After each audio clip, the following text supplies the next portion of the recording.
없어서 주 예수 그리스도의 이름으로 기도하옵나이다. 아멘.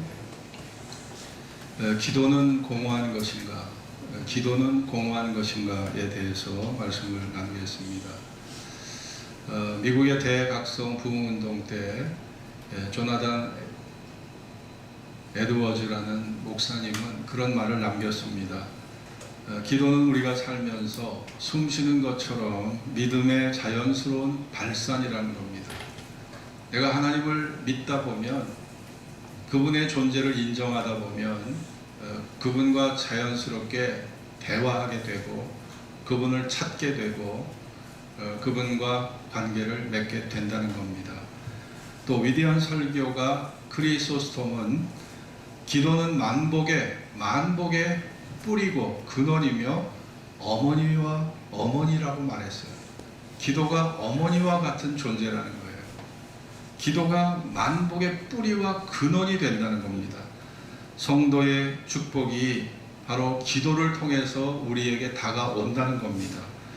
기도를 하늘을 향해 나 있는 축복의 광맥이라고 저는 그렇게 표현하고 싶습니다. 세상 사람들은요, 이 땅의 지하에 묻혀있는 그 엄청난 지하 자원에 관심을 갖고 있습니다. 땅 속에는요, 하나님이 숨겨놓으신 엄청난 광맥이 있어요. 금광이 있죠. 은광이 있죠. 그리고 구리, 또 무연탄, 또 수없는 철광석이 있죠. 무연탄뿐만 아니라 리튬, 또 우라늄, 티타늄, 이게 다 땅에 묻혀 있는 것들이에요. 또 거기에 대리석도 있어요. 대리석 광산. 이탈리아에 있는 대리석 광산이 그 광산 산 하나가요, 이게 1억 달러더라고요. 산 하나가 1,000억이야, 1,000억. 대리석 광산. 거기에 비싼 대리석이 나오거든요. 근데 이탈리아는 아직도 그 대리석이 350년을 쓸 수 있는 대리석이 아직도 이탈리아에 묻혀 있대요. 그러니까 이 대리석 그 하나에 산 하나가 1,000억씩 갑니다. 1,000억, 2,000억씩 가요. 그러니까 이 땅덩어리가 우리 땅 속에 엄청난 보화가 사실은 숨겨 있는 거죠. 그것을 개발하면 엄청난 축복이 다가옵니다. 중동의 사우디아라비아나 아랍에미리트와 같은 나라들을 보세요. 제가 아랍에미리트의 한 도시 두바이를 가봤더니 아주 날씨가 완전 열탕. 비행기 트랙에서 딱 내릴 때 보니까 완전 사우나탕에 들어가는 느낌이에요. 열탕입니다. 근데 두바이라는 도시를 여러분 가보셨죠? 거기 제가 놀러 간 게 아니라 거기가 중간 기착지여서, 그리고 비행기 시간이 있어갖고 4시간 시내 투어를 한 적이 있거든요. 성지순례 갔다가. 너무너무 잘 살아요, 나라가. 네. 24시간 에어컨을 틀어야 되는 나라입니다, 그 나라가. 근데 전기료가 다 공짜래요. 전기료 다 공짜고, 또 어느 스포츠 센터를 갔더니 거기에서 어떻게 눈을 만들었는지 거기서 스키를 타고 있어요. 그 40도, 50도가 오르내리는 그곳에 스키를 타고 있고 썰매를 즐기고 있더라고요. 야, 스노우보드를 타고. 그들의 삶의 환경은 너무너무 열악하지만 결국은 땅 속에 있는 지하자원, 석유가 그 두바이와 그 나라 사람들을 잘 살게 한 거 아니겠습니까? 부를 축적하게 하고 호화로운 풍요로운 생활을 누리게 하고 있는 거 아니겠습니까? 여러분, 세상 사람들은 그러기 때문에 지하자원에 관심을 갖는 거고, 지하자원이 많은 나라가 부국이라고 생각을 해요. 우리 하물며 그렇다면 이렇게 땅에 있는 지하자원만 귀한 게 아니라 하늘에 열려있는, 하늘을 향해 열려있는 바로 축복의 광맥이 있다는 것은 세상 사람들은 생각을 못해요. 기도의 응답으로 하나님의 도우심을 우리가 순간순간 경험할 수 있다면 그것이야말로 이 땅의 지하 자원보다 더 큰 광맥이 되고 더 큰 축복이 돼서 우리의 품으로 그것이 다가오게 될 것을 저는 확신합니다. 그래서 기도라는 것은 하늘의 광맥, 축복의 광맥을 캐는 그러한 은혜의 수단이 바로 기도가 될 수 있는 거예요. 경제 문제이든 가정의 문제이든 자녀의 문제이든 여러분 건강의 문제이든 어떤 문제라도 내가 하나님의 능력으로 해결받을 수 있다면 이거는요, 돈의 가치로 따질 수가 없는 거예요. 세상의 사람들은요, 정말 땅만 바라보고 삽니다. 땅의 보물을 찾아다닙니다. 예수 믿는 우리들은요, 하늘을 바라보고 살아가야 돼요. 하나님께서 주실 선물의 보따리가 있다는 것을 믿고 살아야 됩니다. 거기에 관심을 가져야 돼요. 여러분, 우리가 20년, 30년 신앙생활을 했다고 해도 기도 체험이 전혀 없는 사람들, 기도 응답이 뭔지도 모르는 사람들이 계셔요. 그러면은 성경의 무수한 약속들, 하나님의 기도 안에서 우리에게 약속한 무수한 약속들이 있잖아요. 아니, 기도해도 응답이 없고 기도해도 반응이 없고 기도해도 열매가 없다면 그러면은요, 이 성경은 진리가 아닙니다. 그냥 공허한 외침에 불과한 거고, 이건 진리가 될 수 없는 거예요. 이 말씀이 우리 생활 속에서 경험이 되고 실제적인 열매가 맺어질 때 이게 진리고, 야, 이 말씀이 정말 살아있다라고 확신을 갖는 거지, 우리가 이 말씀을 붙잡고 기도를 했는데도 전혀 열매가 없다면, 아니, 하나님의 말씀은요, 그 순간부터 그냥 공허한 메아리가 되는 것이고 먹을 수 없는 그림의 떡에 지나지 않는 그런 헛된 말씀에 지나지 않는 것이죠. 기독교는 희망이 없는 종교가 되는 것이고 생명이 없는 종교가 되는 것이에요. 그러나 기독교가 여기까지 온 것을 생각해 보세요. 기도 응답 없이 여기까지 올 수 있었을까? 하나님의 살아계신 능력의 일하심 없이 여기까지 올 수 있었을까? 여러분, 기도의 생명력이 있기 때문에 우리 창현교회도 33년의 역사를 지탱해 올 수 있었고요. 기독교의 2000년 역사도 이런 기도의 생명력으로 버텨올 수 있었던 겁니다. 우리가 히브리 12장 1절에 보면 이러므로 우리에게 구름같이 둘러싼 허다한 증인이 있다고 했어요. 우리가 부정할 수 없는 구름같이 둘러싼 허다한 증인들이 있다는 겁니다. 믿음의 증인들, 기도 응답을 받은 믿음의 증인들이 허다하게 있다는 거예요. 모세가 그렇습니다. 야곱이 그렇습니다. 아브라함이 그렇습니다. 삼손이 그렇습니다. 엘리야가 그렇습니다. 엘리야가 그렇습니다. 이사야가 그렇습니다. 구약의 모든 인물들이 다 기도 응답으로 하나님의 은혜를 체험한 사람들이에요. 그것의 기록물이 바로 성경인 거예요. 그러므로 우리가 결코 하나님의 살아계심을 부정할 수가 없는 겁니다. 올해 4월 4일 인터넷 신문을 제가 보니까 메마른 대지에 그 당시 4월 초에 굉장히 가뭄이 심했어요. 비가 내리질 않았는데 4월 4일 날 비가 내렸습니다. 그런데 그 비의 가치를 따져보니까 이 봄 단비의 비의 가치가 2,400억이라는 계산이 나왔어요. 그 비가 내렸을 때, 단비가 내리면 일단 산불 예방이 돼요. 산불 방지가 되고, 두 번째, 공기를 정화시켜버려요. 이 대지에 있는 무슨 먼지, 스모그를 다 맑게 공기를 정화시켜주죠. 거기다가 대지에 씨를 뿌리도록 다 촉촉히 비를 뿌려주면 이것이 농부의 엄청난 일손을 덜어주는 거예요. 그 가치가 2,400억. 2,400억의 가치를 갖는다고 합니다. 엘리야가 기도할 때 3년 6개월 동안 비가 오지 않던 그 쩍쩍 갈라지는 메마른 땅에 비가 왔잖아요. 여러분, 돈의 가치로 한번 따져보세요. 그게 몇 천억이 될까? 몇 천억, 몇 조가 될 겁니다. 엘리야의 기도가 하늘의 광맥을 뚫었어요. 하늘의 광맥을 열리게 해서 수천억이 되는 엄청난 비를 그 땅에 가져온 것이거든요. 무엇이? 기도가 그런 은혜를 가져오게 했다는 겁니다. 여러분, 기도로 병을 고칠 수 있다면, 기도로 생명을 살릴 수 있다면, 이거는 돈의 가치를 뛰어넘는 엄청난 축복을 우리에게 갖다 주는 것입니다. 오늘 우리가 살아가는 이 현실의 삶은요, 지금 IMF 때보다 더 어렵고, 그리고 코로나 3년 살 때보다 더 어렵다는 그런 평이 나옵니다. 정치를 잘못해서인지 아니면 국제 정세가 힘들어 그런 건지 도대체 알 수가 없어요. 이유를 알 수 없지만 신문을 봐도, 방송을 봐도, 인터넷을 봐도, 유튜브를 봐도 마찬가지예요. 너무너무 지금 살기가 다 어렵다는 겁니다. 개인적으로나 가정적으로도 마찬가지예요. 집값은 다 폭락하지요. 이자는 오르지요. 네? 우리가 물가는 계속 오르지요. 거기다가 우리가 뭐 하나 물건 하나 살라고 그래도 야, 제가 머리에 뿌리는 에어스프레이가 7,000원 했거든요. 이게 지금 14,700원이 됐어. 2배가 올랐어요. 에어스프레이가. 그래서 요즘 제가 싼 것을 찾으려고 지금 검색을 하고 있어요. 야, 이게 7,000원 하던 게 14,500원이 됐어요. 3개 사면 이게 거의 5만 원 돈이에요. 야, 물가가 이렇게 올랐습니다. 여러분, 가만히 생각해 보면 이런 상황이 과연 지금뿐이 아니에요. 과거에도 그랬어요. 과거에도 그랬고 앞으로도 계속 그럴지 몰라요.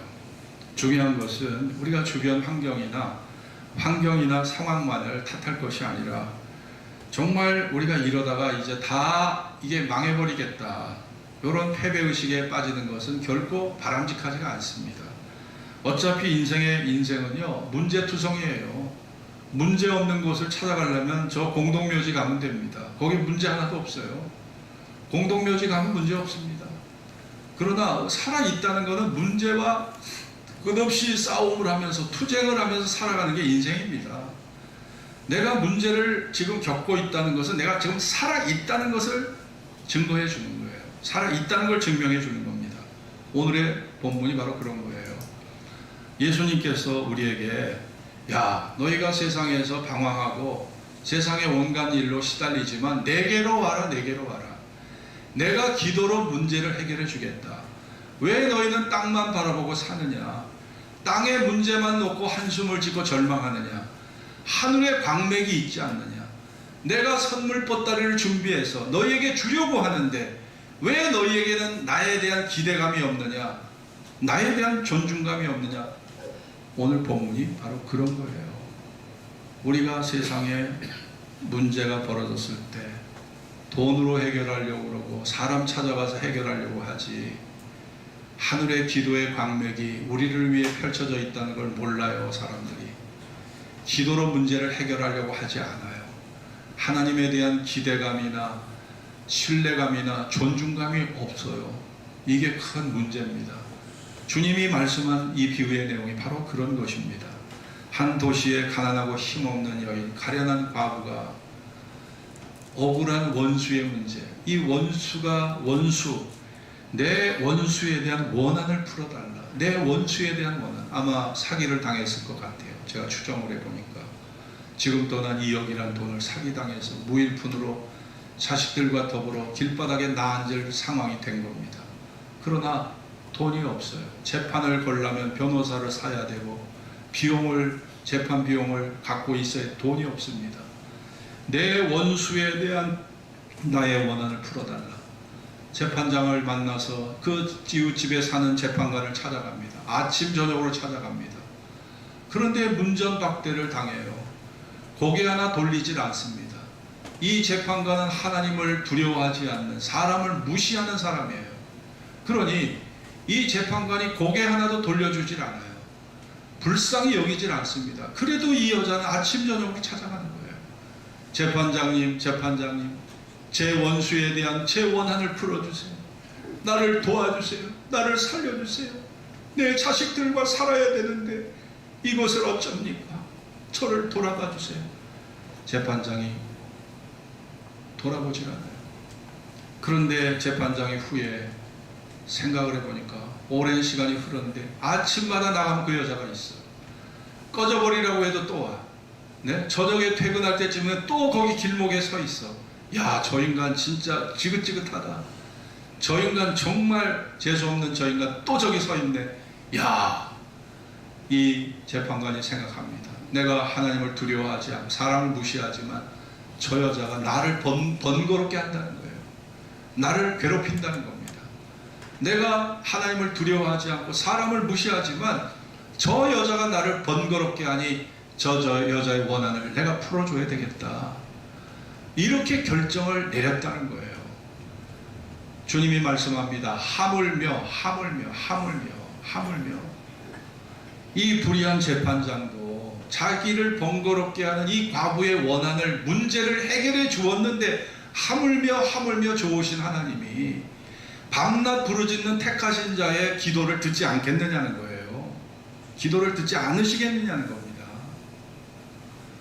우리에게 낭망치 말아야 된다는 거예요. 그리고 주님이 의미 있는 말씀하셔 8절 같이 읽읍시다. 8절 내가 너에게 시작 내가 너에게 이르노니 속히 그 원한을 풀어주시리라. 그러나 인자가 올 때에 세상에서 믿음을 보겠느냐 하시니라. 내가 올 때에 세상에서 믿음을 보겠느냐. 이 믿음이 어떤 믿음이에요? 기도하는 믿음. 네? 기도가 사라진다는 거예요. 물질 문명이 너무 발달되다 보니까 네, 돈으로 다 되고요, 기술로 다 되고 인간의 AI로 이제 다 되는 세상이 되는 거예요. 그러니까 기도를 필요로 하지 않는 거예요. 기도를 필요로 하지 않는 거예요. 믿음을 필요로 하지 않는 거예요. 생활 속에 하나님이 안 계신 거예요. 구원을 받기 위한 하나님으로 존재하지 내 생활의 문제를 해결하기 위한 하나님의 구원의 하나님으로 하나님을 여기지 않는다는 겁니다. 그것이 바로 우리의 지금의 현실이라고 생각합니다. 우리가 하나님 앞에 낭망치 말고 기도해야 할 것은 하나님이 살아계신 하나님이시기 때문입니다. 하나님이 살아계시기 때문에 그래요. 여러분, 하나님께서 살아계시지 않다면 우리의 믿음도 우리의 기도도 하나님의 말씀도 아무 의미가 없는 거예요. 그러나 그분이 살아계시고 그분은 우리의 절대적 보호자가 되셔요.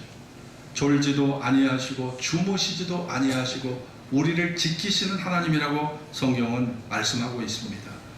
그리고 하나님은 문제보다 더 크신 하나님이에요.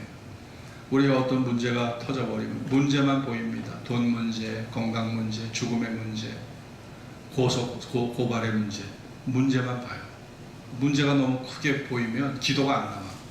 기도조차 다 사고로 들어요. 한숨만 나와요. 야, 이걸 어쩌지? 큰일 났네. 어머. 여자들이 잘하는 소리가 뭐예요? 어머나, 이걸 어쩌나. 남자들은 어머나 소리를 잘 안 하는데 여자들이 어머나 소리를 잘하거든요.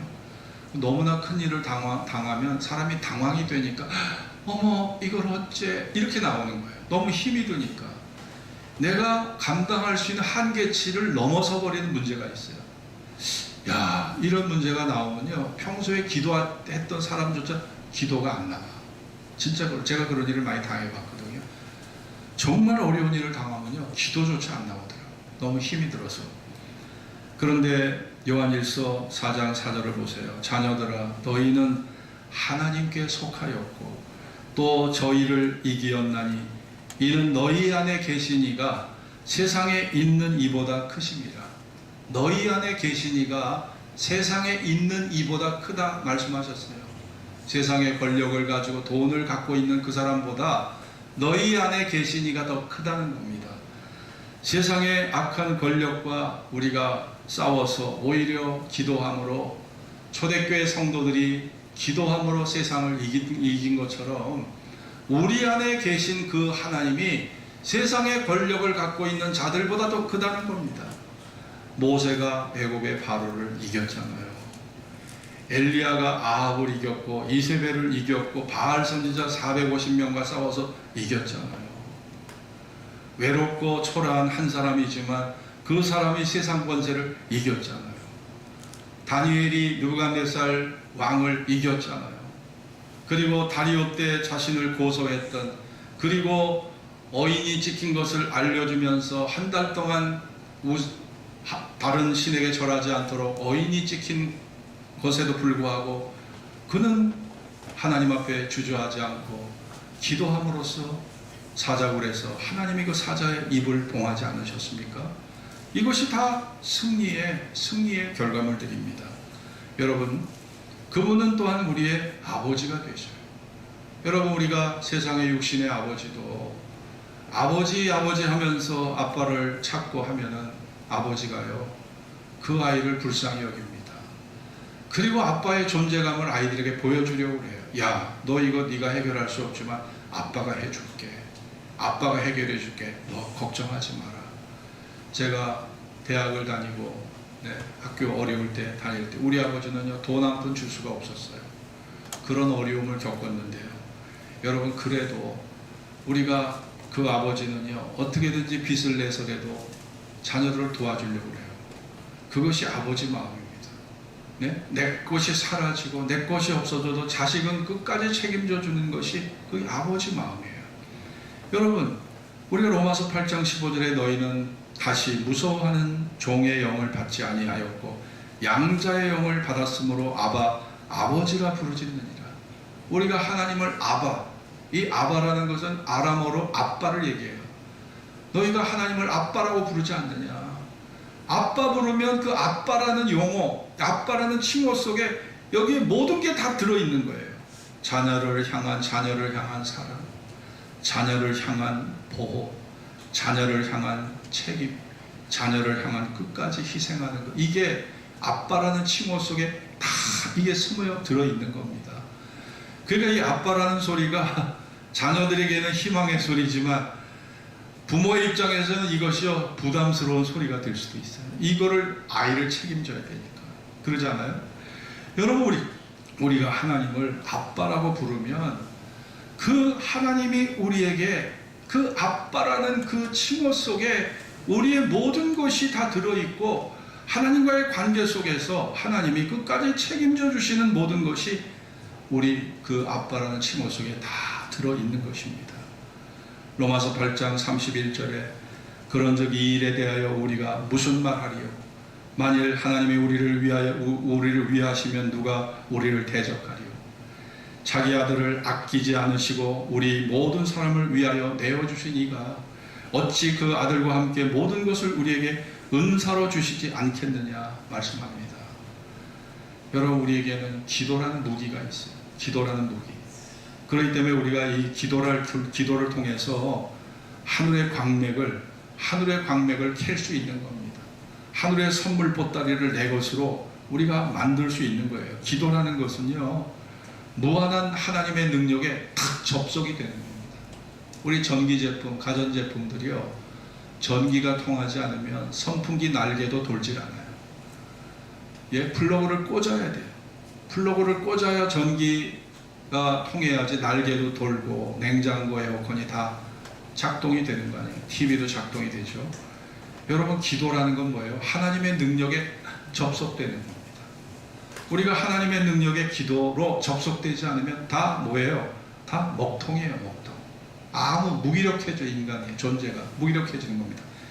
우리가 기도로 하나님과 접속할 때 비로소 전기가 통해서 가전제품이 돌듯이 우리가 기도할 때 하나님의 생명력이 내 존재와 우리의 가정과 우리 교회에 하나님의 그 존재, 하나님의 능력이 생생하게 전달되고 그 능력이 하늘의 광맥이 열리면서 하늘의 축복이 우리의 것이 될 줄로 믿습니다. 이것이 우리가 믿는 신앙이에요. 이것이 우리가 믿는 신앙입니다. 창세기 34장을 보세요. 야곱의 외동딸 디나가 가나안 땅을 돌아보다가 그 성경에 보니까 이 가나안 여자들이 옷을 어떻게 입었나, 얼마나 예쁜가를 돌아보다가 그런 일을 이 디나가 당했더라고요. 이 디나가 아주 호기심 많은 딸입니다. 야곱이 아들이 12명인데 딸이 딱 하나, 외동딸. 그런 이 딸이요, 얼마나 귀엽고 예쁘고 사랑스러웠겠어요. 우리나라 표현에 정말 눈에 들어가도 아프지 않을 딸이에요. 이 디나는요. 근데 얘가 가나안 여인들이 옷을 얼마나 잘 입고 얼마나 예쁘게 차리고 다니는지를 보러 나갔다가 거기에서 히위 족속의 추장 세겜에게, 추장의 이름이 세겜이에요. 이 세겜에게 성폭행을 당하고 얘가 너무 예쁘니까 반해서 얘하고 결혼하겠다고 딸을 놔주질 않는 거예요. 디나가 세겜 추장의 집에 있어요. 이것을 야곱의 아들들이 듣게 됩니다. 아니, 우리 동생이 세겜 추장에게 성폭행 당하고 그 집에 지금 갇혀 있다는 거예요. 그런 상황에서 눈이 뒤집히지 않을 사람이 누가 있겠습니까? 뚜껑이 안 열릴 사람이 누가 있겠어요? 그러니까 야곱의 두 아들 시므온과 레위가 칼을 가지고 숨겨가지고 가서 어떤 일을 벌였냐면 부지 중에 사람들이 전혀 방어할 수 없는 부지 중에 가서 히위 족속의 남자를 다 죽여버렸어요. 그리고 그 칼로 세겜과 그의 아버지 하몰까지 죽여버립니다. 그리고 디나를 자기 집으로 데려가요. 그런데 문제는 그때부터입니다. 야곱이 생각해 보니까 내 아이들이 큰 일을 벌렸다는 겁니다. 왜냐하면 히위 족속과 동맹을 맺고 있는 가나안 족속과 브리스 족속이 주변에 있어요. 히위 족속을 죽였다고 해서 그걸로 끝난 게 아니에요. 이제 문제가 더 커서 이 부족 간의 전쟁이 벌어지는 겁니다. 그러면 가나안 족속과 브리스 족속이 연합을 해서 우리의 원수를 갚겠다고 야곱의 가족을 찾아온다면 야곱 가족 70명이 한순간에 몰살당한 위기에 처하게 된 겁니다. 그런데 급한 것은 하나님이 더 급하셨어요. 왜 하나님이 더 급하셨을까요? 아니, 야곱의 족속, 야곱의 넷째 아들이 누구예요? 야곱의 넷째 아들이 유다입니다. 예수님이 누굽니까? 메시아 예수가 유다 자손입니다. 그러면은 이 70명이 몰살당하면 여러분, 인류에게 메시아를 보내주시겠다고 하는 하나님의 계획이, 구원의 계획이 어떻게 돼요? 구원의 계획이 완전히 이것이 소멸되는 거예요. 사라지게 되는 거예요. 그러면 이것은 진짜 하나님에게 더 큰 일이에요. 그러니까 야곱이 하나님을 찾은 게 아닙니다. 하나님이 야곱을 찾으셨어요. 야곱아, 야, 큰일 났다. 여러분, 창세기 35장 1절에 보세요. 하나님이 야곱에게 이르시되, 일어나. 야, 너 일어나. 빨리 일어나서 베델로 올라가서 거기 거하며 내 형 에서의 낯을 피하여 도망가던 때에 내게 나타났던 하나님께 거기 가서 단을 쌓아라. 너 거기 가서 기도해라. 내가 도와줄게. 이거는요, 야곱이 급한 게 아니에요. 하나님이 더 급하셨어요. 이러다가 니네 70명 몰살당하면 내 구원 계획, 메시아를 보내겠다 구원 계획, 이거 다 망가진다. 큰일 났다. 하나님께서 야곱을 먼저 찾으신 거예요. 온 가족이 몰살당할 위기에서 베델로 올라가게 한 그 하나님께서 베델로 올라가는 야곱의 기도를 들으시고요, 주변 사람들을 다 평정해 주셨어요. 그리고 그들에게 두려운 마음을 주셨습니다. 가나안 족속과 브리스 족속에게 두려운 마음을 줘서 야곱이 편안히 구할 수 있도록 해주셨어요. 여러분, 이것이 위기 속의 하나님이에요. 위기 속에 우리를 건지시는 하나님입니다. 저는 이번에 우리 교회에 10대 아이들 3명이 건강의 위기를 겪고 있어서 저 전화 받고 제가 너무 충격을 받았어요. 왜냐하면 저도 두 아이를 길렀던 아버지지만 아이에게 희망을 걸고 사는 것이 부모 입장인데, 아이가 질병에 걸려서 힘들어하면은요, 그거는 정말 부모가 희망이 없는 거예요. 부모가 너무 힘든 거예요. 제가 그 마음을 아니까 그냥 있을 수가 없더라고요. 기도원에 가서 제가 수요일 날 이제 차를 타고 기도원에 도착을 했더니 6시 한 20분 됐더라고요. 6시 20분, 30분 됐는데 506호 이제 방을 배치받아서 방에다 이제 다 짐을 이렇게 내려놓고 핸드폰을 확인하고 이제 거기다 침대 위에다 핸드폰을 이렇게 놨어요. 놓고서 방에 환기가 안 되는 것 같더니 문을 이제 열었어요. 문을 활짝 열고 밖에 이제 슬리퍼를 신고 밖에 나가서 거기 앞에 산이 있어서 산의 새소리가 유난히 그날 아주 막 들려와서 너무 아름답다 하고 이제 하는데, 딱 생각나는 게 방문을 열어놓으면은 벌레가 들어갈 것 같아서 문을 닫아야지 하고 문을 탁 닫았는데 이게 자동 잠금 문이었어요. 찰칵하는데 밖에서 열을 내니까 열리질 않아. 저 혼자 왔잖아요. 혼자 왔는데 열리질 않는 거예요. 그 건물에 저하고 그 앞에 방에 목사 딱 둘이 있는데, 저 앞에 목사가 있을 거라고 생각하고 제가 막 유리창문을 베란다에서 막 두드렸어요. 핸드폰이 있으면 얼마나 좋아. 핸드폰은 저 침대, 유리창 앞에 보이는데 침대에 딱 걸려있는 거예요. 막 두드립니다. 이것도 치다 보니까 여기가 막 아파. 이제 앞발로 막 오른발, 왼발 바꿔가면서 막 창문을 치는데 40분을 갇혀 있어요. 40분을 갇혀 있었는데 이게 안 되니까, 근데 이러다가 어떤 생각이, 오늘 베란다에서 노숙하게 생겼다. 이부자리 하나 없는 이 베란다에 쪼그리고 여기서 노숙하게 생긴 거예요. 제가 야, 이 기도 3일 기도 금식하러 온 나에게 무슨 이런 일이 벌어지지? 제가 최후의 수단은 소리 지르는 것밖에 없어요. 그래서 제가 거기에 소리를 지릅니다. 여기요! 이렇게 소리 질렀어요. 제가 이렇게 목소리가 크다는 걸 그날 처음 알았어요. 여기요! 이렇게 소리를 질렀습니다. 제가 이거를 10분을 소리 질렀어. 거기 인가가 없어요. 기도 주변에 인가가 없어. 그래도 제가 있는 대로 소리를 지른 거예요. 여기요! 막 소리를 막 지른 거예요. 관리 집사 한 사람이 제 소리를 듣고 어떤 미친 새끼가 저렇게 소리를 살해해서 소리를 지르나, 어떤 미친놈이 소리를 지르나 고개를 쳐들고 이렇게 모서리를 돌아오더라고요. 그래서 집사님 죄송한데 제가 지금 여기 문이 잠겼습니다. 문 좀 열어달라고 그랬더니 죄송하다고 얘기했더니 그분이 알았어요. 이분이 알더라고요. 예전에도 그런 일이 있었대요. 예전에도 어떤 목사님이 베란다 나갔다 문이 잠겨가지고 그 사람은 어떻게 했냐면은 그 벽을 타고 옆방으로 갔대요. 근데 그 옆방에 여목사가 있어가지고 그냥 근데 저도 옆 호실로 타고 가려고 그랬더니 위험해. 5층이잖아요. 잘못하면 거기서 제가 떨어져서 죽을 뻔했어요. 그건 위험한 방법이라 제가 할 수가 없고 대신 소리를 질렀는데 40분 만에 제가 해방이 된 거예요. 제가 그때 느낀 게, 야, 너 이렇게 좀 네가 간절히 기도해 봤냐? 너 이렇게 네가 소리 질러 나한테 기도해 봤냐? 네가 기도하는 것 같지도 않고 안 하는 것도 아니고 그냥 우리가 제 자신을 돌아보게 되더라고요.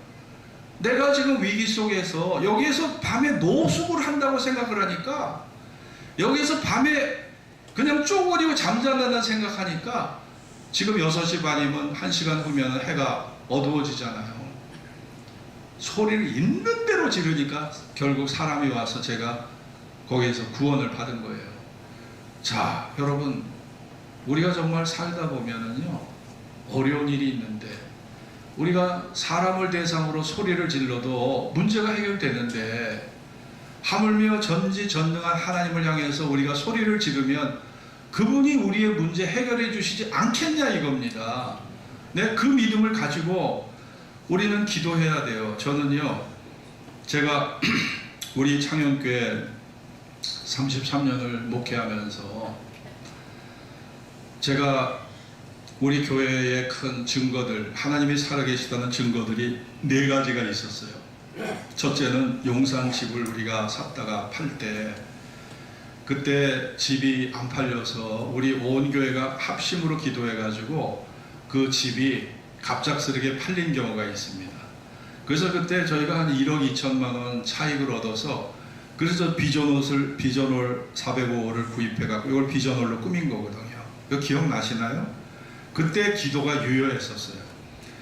그리고 정충원 장로님, 우리 교회 장로님이시지만 이분이 새벽 초겨울에 일 나가셨다가 거기서 쓰러지셔가지고 이분이 혼수 상태가 되신 거예요. 뇌출혈로다가. 제가 그 소식을 듣고 그때도 제가 3일 금식을 했습니다. 금식을 했는데 3일 후에 손순자 권사님이 동영상을 보내주셨는데, 이 동영상이 어떤 남자가 막 일어나서 앞을 걸어가는데 그분이 정충원 장로님이셨어요. 아니, 얼마까지도 혼수 상태로 침대에 들어놓으셨던 분이 제가 3일 금식하고 나서 하나님 앞에 간절히 야, 이분이 일어나서 동영상을 찍어 보낸 거예요. 할렐루야. 여러분, 이거 하나님께서 우리 기도 들으신 거 아닙니까? 하나님이 그 정충원 장로님을 지금 새벽 기도마다 이분이 나타나셔서 월요일부터 금요일까지 새벽 기도를 하세요. 정충원 장로님을요, 하나님이 살려내셔서 기도의 일꾼을 삼으셨어. 기도의 일꾼을 삼으셨습니다. 여러분, 이거 좀 간증하고 싶고요. 그리고 우리 변영석 장로님도, 저분은 30여 년 동안 우리 교회를 섬기며 주일 한 번을 빼먹지 않은 분인데 어느 날 주일을 나오질 않으신 거예요. 온고사님한테 물어봤더니, 아니, 변장로님 허리가 아파가지고 일어서질 못하신다. 그 내일 수술 받겠다고 이제 예약도 잡아놓은 상태고. 야, 30여 년 동안 주일 한 번을 빼먹지 않는 신실하고 성실한 분이 교회를 못 올 정도면 얼마나 힘들겠어요. 제가 오후에 예배를 마치고 신방을 갔습니다. 장로님이 목사님이 오셨는데 일어나서 여기 앉으세요 막 이래야 되죠. 일어나지를 못해요. 일어나지를. 그러니 얼마나 아프시겠어요. 하나님 앞에 기도하고 예배드리고 제가 안수기도를 했습니다. 간절히 안수기도 했어요. 그런데 그 다음날 수술 받겠다고 예약 잡아놨는데 할렐루야, 하나님께서 일어나게 하셔서 수술 안 받게 하신 거예요. 그래서 지금까지 멀쩡히 저렇게 다니시잖아요. 건강하게. 그렇지 않아요? 박수 한번 칩시다. 네. 저는 정말 너무 감사드리고요. 그리고 우리 최은호 조영탁 군이 취업을 할 때요 정말 어려웠습니다. 취업이 안 됐어요. 한 2, 3년 동안 기도한 것 같아요. 제가 형탁이하고 은호를 위해서 참 기도 많이 했거든요. 취업이 돼야 장가도 가고 취업이 돼야 가장으로서 권위가 있는 거지. 그렇지 않아요? 은호하고 형탁이 위해서 기도 많이 했습니다. 근데 지금은요 너무 안정된 직장생활 하고 있어요. 이 기도의 열매예요, 이것이.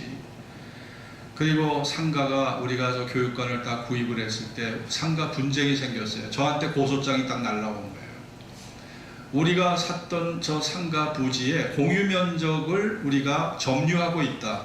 그 공유면적 점유하고 있는 걸 토해내라. 원상복구하라. 고소장이 딱 날라온 거예요. 야, 공사를 저게 1억 5천을 들여서 공사를 했는데 그걸 또 다시 다 부셔야 돼. 저 사무실 공간과 그 뒤에 있는 유아 예배실까지 다 그거를 비워줘야 되는 상황이에요. 그때도 제가 금식을 했어요.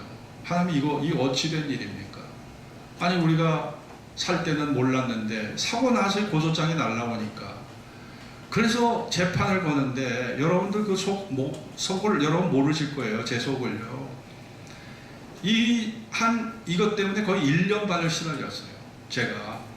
그래도 기도하고 기도했더니 결국은 1심에서 저희가 패소를 했습니다. 원상 복구하라는 거예요. 근데 2심에서 제가 그때 변호사를 사가지고 2심을 했는데 결국 상호 합의에서 합의 조정이 들어갔습니다.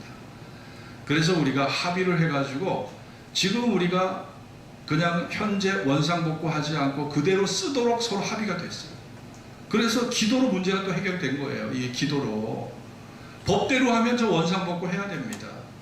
자 보세요. 우리가 성경에도 구름같이 둘러싼 허다한 증인들이 있다고 그랬습니다. 구름같이 둘러싼 허다한 증인들. 기도의 응답을 부정할 수 없고 하나님의 일하심을 부정할 수 없고 하나님이 주신 기도의 열매라고 말할 수밖에 없는 허다한 증거들이 구름같이 둘러싸고 있다는 겁니다. 여러분 교회의 역사 속에서도 알 수 있고요. 제 개인의 체험을 말하자면 그건 더 말할 것도 없어요. 무수한 것들을 제가 말할 수 있습니다. 여러분 어떤 증거를 갖고 계신가요? 여러분 세상 사람들은 지하자원에 관심을 갖고 땅에 주식, 비트코인, 부동산 투자에 정말 심혈을 기울여 거기다 투자하려고 하지만 우리 예수 믿는 우리들은요 하늘의 광맥, 축복의 보따리가 하나님 앞에 예비되고 준비되고 있다는 것을 우리는 믿고 살아야 됩니다. 그럴 때 기도가 우리에게 살아나게 되는 것입니다. 하나님은 베델의 하나님이에요. 하나님은 야곱의 하나님입니다. 엘리야의 하나님이십니다. 환난 중에 우리를 만나주시는 하나님이에요. 70명의 가족이 몰살당할 위기에서 야곱을 건져주신 하나님입니다. 여러분이 야곱만큼 위기 속에 처해 계신가요? 야곱만큼 죽음의 위기 속에 처해 계신가요? 제가 기도원에 간 것은 새 아이가 10대 아이들이 지금 질병에 시달리고 있기 때문에 남현민, 남현지 그리고 박단 이 세 아이의 건강의 회복을 위해서 제가 이번에는 정말 이 세 아이를 위해 제가 기도 가서 3일을 금식한 거예요. 제가 정충원 장로님 쓰러지셨을 때도 3일 금식하면서 금식이 너무 힘들어서 이제 앞으로 이제 금식하지 말아야지 결심을 했는데 목사는 어쩔 수 없어요. 교인들이 안타까운 일을 당하니까 제가 밥을 못 먹겠어요. 밥을 못 먹겠고 잠이 안 와. 그리고 이 아이들 생각하면 눈물이 나서 여러분, 우리가 하나님의 응답이 없다면 교회가 여기까지 올 수가 없어요. 삶의 가장 큰 위기가 뭐라고 생각합니까? 여러분, 우리 삶의 가장 큰 위기는요, 하나님에 대한 기대감이 없는 영혼, 하나님에 대한 신뢰감이 없는 영혼, 하나님에 대한 존중감이 없는 영혼, 그 영혼은요, 위기의 영혼입니다. 위기 속의 영혼이에요. 우리 영혼에 우리가 하나님을 향한 소망이 일어서서는 안 돼요. 하나님에 대한 소망을 잃어서는 안 됩니다. 저는 돈 잘 버는 것도 귀하고요, 그리고 일 잘하는 것도 귀하지만 한 가정에요, 기도의 사람이 있어야 됩니다. 하늘의 광맥이 숨어 있음을 알고 하늘의 광맥을 캐낼 수 있는 기도의 사람이 그 가정을 살리는 것이고요. 최후의 승리자는 기도의 사람입니다. 최후의 승리자는 기도의 사람이에요. 기도의 사람이 그 자녀를 건지고 그 가정을 살리고 그 나라를 살리는 것이 바로 기도의 사람이라는 걸 아셔야 돼요. 여러분, 각자 한 사람 한 사람이 기도의 사람이 돼서 여러분 상황과 환경은 우리를 끝없이 희롱하고 우리에게 수없는 낙심과 절망을 가져다 주잖아요. 우리가 주님을 바라보지 않고 어떻게 이 사방에 우겨쌈을 당하고 있는 이 절망적 현실을 이겨낼 수 있겠냐고요. 기도해야 합니다. 부르짖어 기도해야 됩니다. 하나님 앞에 소리질러 부르짖어 기도할 때 하나님이 여러분에게 예비하신 선물 보따리, 은혜의 축복을 여러분에게 허락해 주시고, 우리가 정말 슬픔이 변화해서 춤이 되고 베옷을 벗기고 기쁨의 띠를 띠게 하시는 이 위대한 반전과 역전의 역사를 하나님이 우리 교회와 우리 각 가정 기도하는 그들에게 허락해 주실 것을 믿습니다. 기도하겠습니다.